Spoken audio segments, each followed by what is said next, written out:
David Crockett says he played an important role in securing this piece of land back in the early 90s. Now one of the city's biggest companies sits here.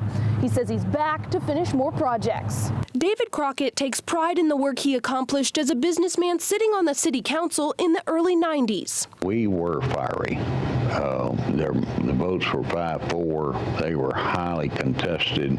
One of his biggest projects he wants to complete if elected in March, a 300-mile-per-hour train like this one that would connect the city to the northern part of Atlanta. I started that in 1993. Same year I started trying to get the Volkswagen property. And we finished one. We're going to finish the other. Crockett says the rail would add flights to the Chattanooga airport, bringing more business here. He says that's something that could even in turn help reduce violence. Would you keep the VRI? Probably not. I think that it may have been well-intended. Police worked hard, community worked hard, it didn't work.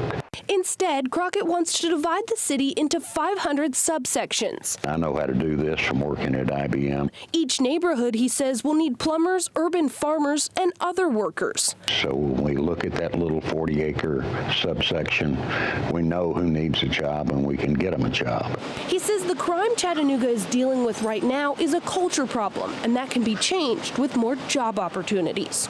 In the computer business, we looked at a problem and said, is this a hardware problem or a software problem? This is mostly a software problem. The way people think, the way they react, their values in life, that has to change, and we're going to change it. Critics say that some of Crockett's ideas are a little bit far-fetched, but he says they can be achieved. Tomorrow on News Channel 9, we'll introduce you to one candidate who's never held office.